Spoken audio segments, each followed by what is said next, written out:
Welcome back into the Seven Rivers Racing Show here in KQEG TV. I'm Dan Dyker along with Al Losey, coming off a very exciting weekend at the La Crosse Fairgrounds Speedway. Fantastic crowd, fantastic weather, and some very fantastic racing as well, no matter how you like it. Looking at the North Country Contractor Sportsman, that thing is going to be interesting for the rest of the season. Randy Humfeld leads Jimmy Gilster, Dan Gilster, Matt Englert, and Greg Scheck points-wise. He did take over the points lead, 3 better than Jimmy Gilster. Might want to also add that Sean Paff now has the points lead for the Quick Trip NASCAR late model, 6 better than Jay Herb, 17 better than Todd Korish, 33 over Matt Henderson, 48 over Steve Carlson. Very good finish to this one right here. Randy Humfeld had qualified quick time to start the night, and there it is. Danny Gilster, Randy Humfeld, Greg Scheck, Jimmy Gilster, those 4, and Matt Englert, those 5 have been doing this for the first 5 races so far this year. I really think the one to keep your eye on is Matt Englert. I think he is someone who could easily slide right in there.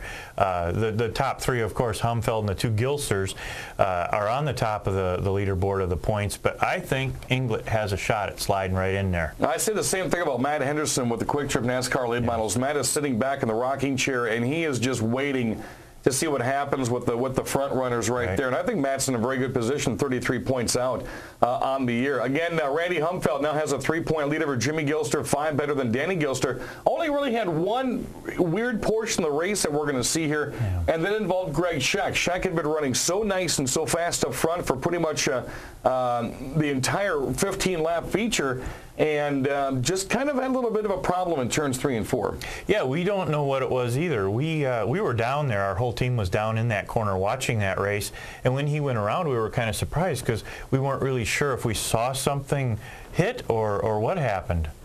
Well, again, Greg Scheck loses a little bit. He's only 44 points back, 57 points back, as a matter of fact, in the top 5. Triple duty driver Harley Jankowski ran the Outlaws, ran the Thunderstocks, ran the late model.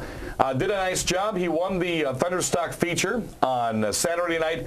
And points-wise, it's Andy Moore, followed by Jay Kruger, who's 11 back, Brad Worth, and his 12 back, Jason Bolster, then Dustin Bagstad. Looking at the Bolden Construction Outlaws, Johnny Olson, undefeated in the class last year and this year.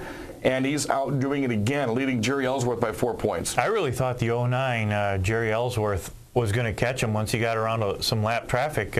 I really like that series. It's kind of exciting to see what people can do when they don't have any rules.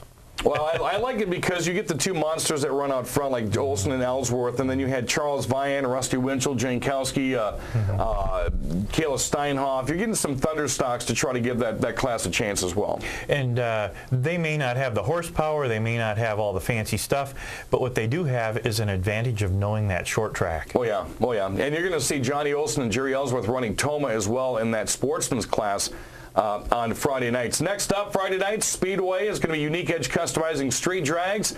And then Saturday night is going to be part of the doubleheader weekend. Late models, Sportsman, Thunderstocks. 17 pastors have signed up for the Faster Pastor race, and that is always exciting. I think that's always fun. It's fun to go down there and see how competitive they become. Our guest in the program today, talking about the Quick Trip NASCAR late models, comes from Adams Friendship. First time I've seen him at the track since I've been in this area.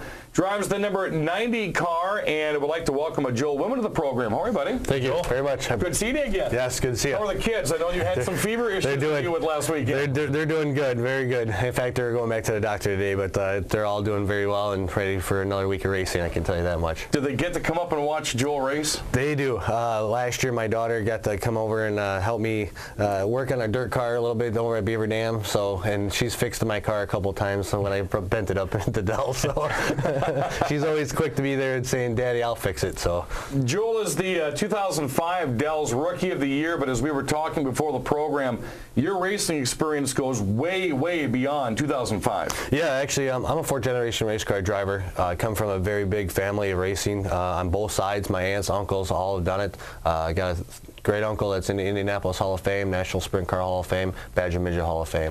So we're very proud of that. I'm fourth generation. My father's kind of passed the torch down to me.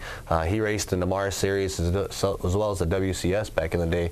He finished top 10 in the Mars Series when he ran all races. So it was really good, and he actually helped me get my first late model with a Rent-A-Car about 2001, I think it was. So it was good. Ever get a chance to go to the National Sprint Car Hall of Fame? I haven't. We used to broadcast when we did the races.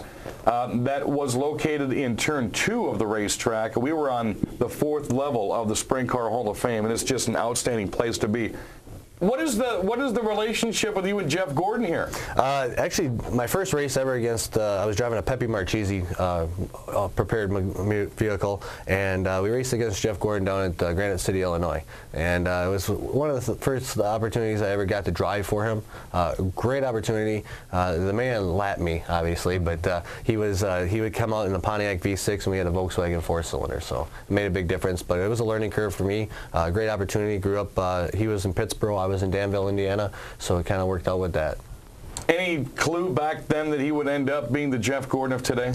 You know, he definitely had the great ability. He had Bob East behind him. He had Pepsi at the time, great sponsor. His dad, John, was, did everything he could to make sure he was good, and they bought the best equipment. And when you have that kind of backing, and unfortunately, he's got really good talent. He could actually drive a dirt car far better than anybody that I've ever seen in my life.